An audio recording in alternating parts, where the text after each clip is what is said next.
विश्व में चल रहे युद्धों में सभी देश युद्ध के नियमों का उल्लंघन कर रहे हैं और जब खुद कमजोर पड़ते हैं तो उसी नियम के सहारे बचने की गुहार लगाते हैं। इजराइल बीते 1 साल से अधिक समय से युद्ध नियमों का उल्लंघन करते हुए गाजा में नरसंहार कर रहा है। यहाँ तक कि उसके नरसंहार के खिलाफ उसकी मदद करने वाला अमेरिका तक बोल चुका है। उसके बाद भी इजराइल नहीं रुक रहा है। ऐसे में गाजा की मदद के लिए ईरान जैसे देश सामने आए हैं। इससे ईरान और इजराइल के बीच युद्ध शुरू हो गया। हेलो दोस्तों, मैं हूं अरविंद योगराज। ध्यान से सुनो इस कड़क अपडेट को जो बताने जा रहा हूं, क्योंकि जो संकेत मिल रहे हैं और अगर वैसा ही होता है तो इसका अंजाम बेहद तबाही भरा हो सकता है। तो ईरान और इजराइल एक दूसरे पर मौका पाते ही हमला कर रहे हैं, ये हम देख रहे हैं। आशंका है कि इजराइल अंतर्राष्ट्रीय कानूनों का उल्लंघन करते हुए ईरान के परमाणु ठिकानों पर भी हमला कर सकता है। और ये बात इस तरह के पहले से मिल रहे संकेतों से ज्यादा पुख्ता तरीके से सामने आ रही है। अंतर्राष्ट्रीय परमाणु एजेंसी IAEA के प्रमुख राफेल ग्रॉसी ने इजराइल को ईरानी परमाणु प्रतिष्ठानों पर हमला करने के खिलाफ चेतावनी दी है, क्योंकि अंतर्राष्ट्रीय कानून द्वारा निषिद्ध है और पूरे क्षेत्र के लिए इसके गंभीर परिणाम हो सकते हैं। ग्रॉसी ईरान के परमाणु कार्यक्रम पर बातचीत के लिए 2 दिवसीय यात्रा पर हैं। उसी दौरान उन्होंने कहा कि इस तरह के हमलों के बहुत गंभीर रेडियोलॉजिकल परिणाम हो सकते हैं। एक सवाल के जवाब में उन्होंने कहा कि अंतर्राष्ट्रीय परमाणु एजेंसी और उसके सदस्य देशों ने पहले भी इस तरह की कार्रवाई का कड़ा विरोध किया है।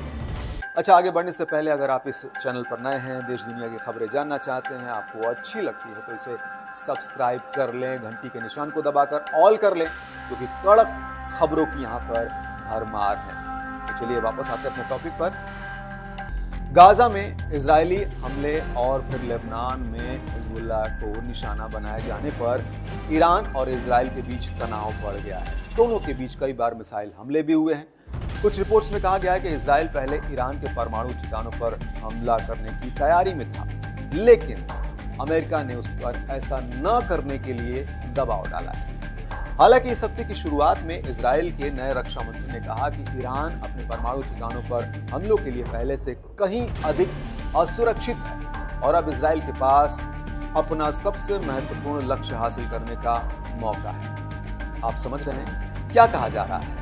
घुमा कर कहा जा रहा है, घुमा कर कान पकड़ा जा रहा है, सीधे शब्दों में हमले की धमकी दी जा रही है। तो उनके इन बयानों ने इस बात की चिंता बढ़ा दी है कि इजराइल जल्द ही ईरान के परमाणु ठिकानों पर हमला कर सकता है। ग्रॉसी ने कहा है कि मौजूदा तनाव से पता चलता है कि ईरान के परमाणु कार्यक्रम पर बातचीत और कूटनीति के लिए जगह कम होती जा रही है। देखिए, ईरान का परमाणु कार्यक्रम लंबे समय से पश्चिम की आंख की तिरछी बना हुआ है। वो ईरान के यूरेनियम एनरिचमेंट को परमाणु हथियार विकसित करने के एक गुप्त प्रयास के रूप में देखता रहा है और इसे मिटाने के प्रयास में भी लगा रहा है। हालांकि ईरान का कहना है कि उसका यूरेनियम संवर्धन कार्यक्रम पूरी तरह से शांतिपूर्ण उद्देश्यों के लिए है। उसका दावा है कि वो परमाणु ऊर्जा को बिजली उत्पादन और चिकित्सा अनुसंधान जैसे गैर सैन्य जरूरतों के लिए उपयोग करना चाहता है, न कि परमाणु हथियारों के विकास के लिए। तो ईरान के मुताबिक यह कार्यक्रम उसके परमाणु ऊर्जा और चिकित्सा क्षेत्रों की आवश्यकताओं को पूरा करने के लिए महत्वपूर्ण है। और उधर जैसा मैंने कहा कि कई पश्चिमी देश, विशेष रूप से अमेरिका और यूरोपीय देश, इस दावे पर संदेह करते हैं और इस मुद्दे पर दोनों पक्षों के बीच अक्सर विवाद और तनाव बना रहता है। अब जरा आपको ले चलते हैं 2015 में, जब ईरान और विश्व की अन्य शक्तियों के बीच परमाणु समझौते से ईरान के लिए महत्वपूर्ण प्रतिबंधों में राहत के बदले उसके परमाणु कार्यक्रम की सीमाएं तय कर दी गई। लेकिन 2018 में अमेरिका इस समझौते से बाहर निकल गया। इसके बाद समझौता टूट गया और इस कारण ईरान ने अपनी यूरेनियम संवर्धन क्षमताओं को बढ़ाया।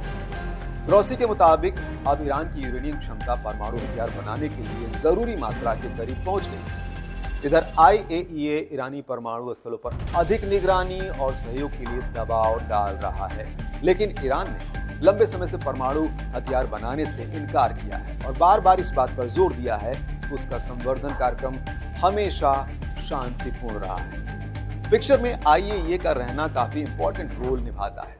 अच्छा, जो नहीं जानते उनके लिए IAEA यानी इंटरनेशनल एटॉमिक एनर्जी एजेंसी, अंतर्राष्ट्रीय परमाणु ऊर्जा एजेंसी, ये अंतर्राष्ट्रीय स्तर पर परमाणु सुरक्षा के मानक विकसित करता है और उन्हें लागू करने में देशों की मदद करता है ताकि दुर्घटनाओं और आपदाओं से बचा जा सके।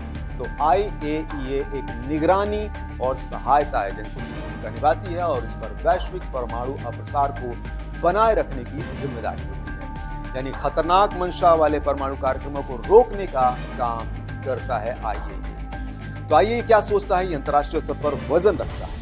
खैर, उधर गुरुवार को ग्रॉसी के साथ बैठक के बाद ईरानी विदेश मंत्री अब्बास अरागची ने कहा कि उनका देश अपने परमाणु कार्यक्रम पर IAEA के साथ सहयोग और बातचीत करने के लिए तैयार है, लेकिन दबाव और धमकी के तहत ऐसा वो नहीं करेगा। अब ईरान के परमाणु कार्यक्रम की निगरानी कहां तक सफल होती है या नहीं होती है, ये तो बाद में पता चलेगा, लेकिन ये बात भी उतनी ही गंभीर है कि इजराइल अगर ईरान के परमाणु ठिकानों पर हमला करता है तो युद्ध बड़े पैमाने पर नजर आएगा, जिसकी गिरफ्त में दुनिया के कई देश आएंगे, चाहें या अनचाहें। आज इतना ही, फिर मिलते हैं नए अपडेट के साथ।